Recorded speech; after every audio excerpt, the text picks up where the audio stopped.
Yo, what is going on, you guys? So today I'm bringing guys a brand new sports cards video.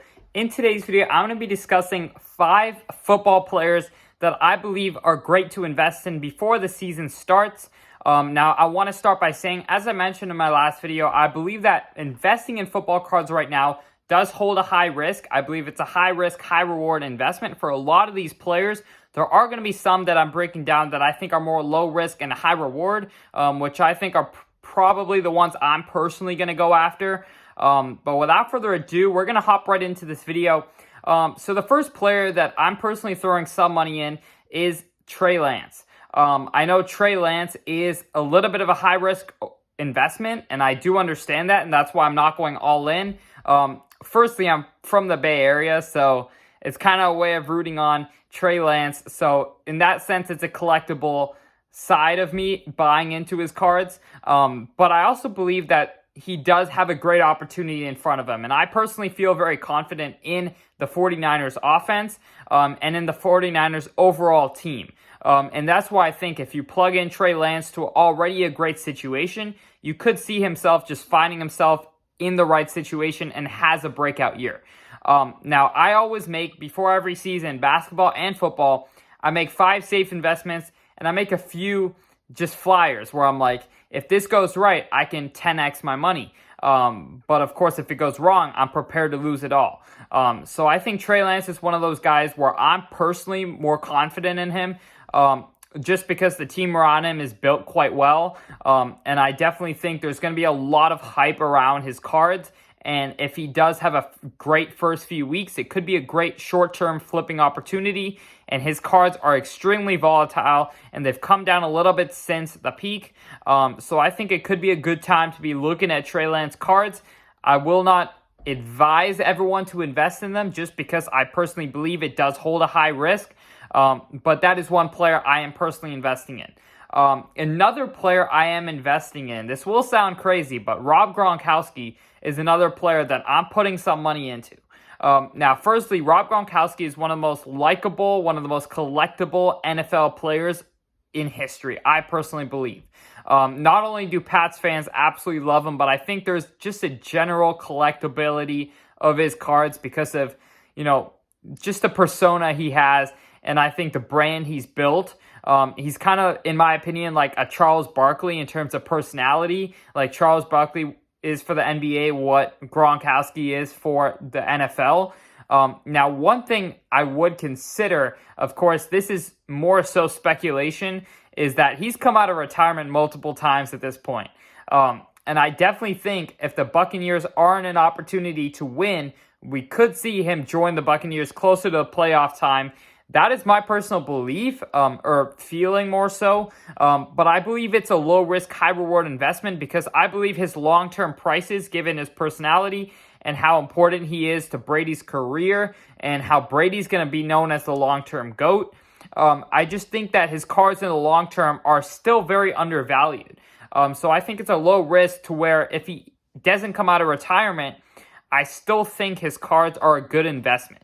Now, if he does come out of retirement, boom, high reward. That card could spike, as we saw when he first came out of retirement. And his prices have really come down since he announced his retirement. So I just think it's a very low risk investment that I would likely make even if I knew he wasn't coming out of retirement. But I believe it's a high reward if he does end up somehow coming out of retirement. That's a big spike on my money. So that's a low risk, high reward investment. And along those same lines, another low-risk, high-reward investment that I'm personally making right now is Tom Brady. Of course, Tom Brady's going in to try to win his 8th Super Bowl, which just sounds crazy to say. He's already the GOAT in pretty much everyone's eyes, I think. And he's just one of those players to where I just want to hold for 10, 20 years and see where his prices go because I think his cards, while he's playing, are always going to be lower than when he retires. I think when he retires, we're really going to start to see a crave around his cards, as we saw with a lot of other players, when they retire, they finally, we finally understand where they fit in history. When they're still playing, a lot of people are selling off Brady because maybe they don't believe in the Buccaneers next year. There's a lot of that short-term game that causes high supply because a lot of guys are just investing in, buying and selling based on their current situation, which people are doing for LeBron as well in basketball market. So I definitely think that whole supply-demand game that is keeping his prices down because supply continues to go up, I think that's going to stop when he retires. So when he retires, I think there's just going to be an uptick in demand and a lot less people are going to be selling his cards. So I definitely think Tom Brady's one of those long-term investments for me, but also a low-risk, high-reward investment. I would hold him for the long term. I don't think his prices are really going to go down anymore, no matter how bad of a season he has. He's already the GOAT. Yet it's a high reward because if he does somehow end up magically pulling off an 8th Super Bowl ring, we could see a spike in his cards. So I definitely love that high reward, low risk investment in Tom Brady's cards. Another player that I am personally investing quite a lot into right now is Patrick Mahomes. As you guys know, Patrick Mahomes had a little bit of a disappointing season last year. Of course, no, I wouldn't say disappointing because they did beat the Bills and they made it very far, but I would still say at this point, every single year is like championship or bust for the Chiefs. And that level of excellence, I think, is held by far few in the NFL.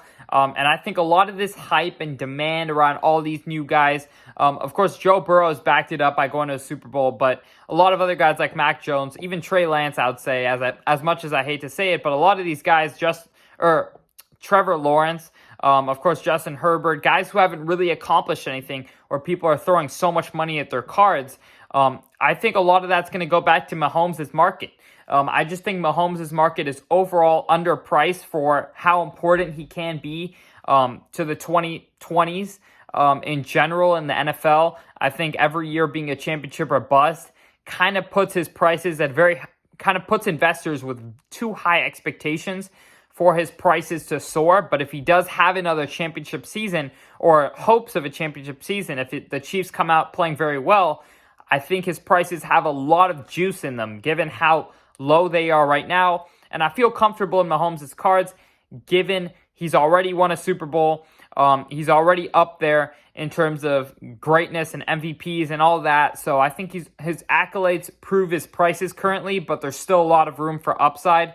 So that's kind of my thinking when it comes to Patrick Mahomes' cards.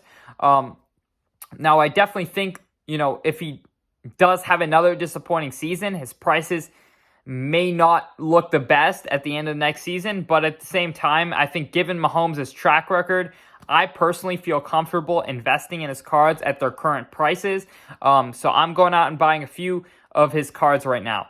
But I did want to talk about a little bit more of the overall football market right now and where I see it going, because at this point, we're seeing we've already seen like a 20 to 30% rise in prices over the last 2 to 3 months. So we're at a point where players' expectations are really priced into their cards. If Trey Lance is expected to throw 2 touchdowns a game based on his current prices or play this well, if he plays better, you're going to see his prices go up. If he plays worse, you're going to see his prices suffer. And that's just the cold hard truth of the football market and where it's at right now, in my personal opinion. So you definitely want to be careful when investing in these younger players who, if they got injured, you would lose a lot of your money because they have no accolades behind them. So for me personally, I'm putting a way higher percentage of money into Rob Gronkowski's cards, Tom Brady's cards, and Patrick Mahomes' cards because they have those accolades to where I feel comfortable that if they have a horrible season, I still have something to value their cards with. Now, if a guy like Justin Herbert, Mac Jones, Trey Lance even, if those guys do not pan out, now we're going to see us investors in general losing up to 90% of their money that they put in.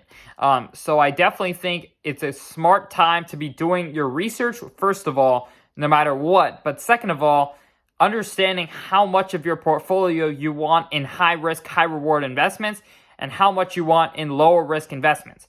My personal favorite is that middle ground where I can find those lower-risk cards that have high rewards still. And I look at guys like Brady and Mahomes as in that category.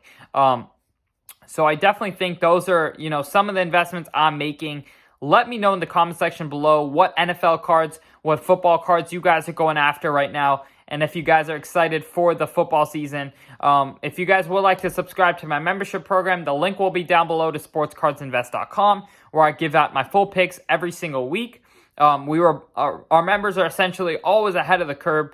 I was telling all of our members to buy up football cards around 3 to 4 months ago, and most of them are up roughly 30 to 40% based on what we had recommended them at. And then in terms of basketball, we've got a lot of investments going right now in the basketball market, because I definitely believe, as if you guys watched my last video, I definitely believe that basketball cards are about to see a surge like football cards did. So if you want to see my basketball card investments for the coming season, click the link down below to sportscardsinvest.com. Other than that, I hope y'all enjoyed, and I'm out. Peace.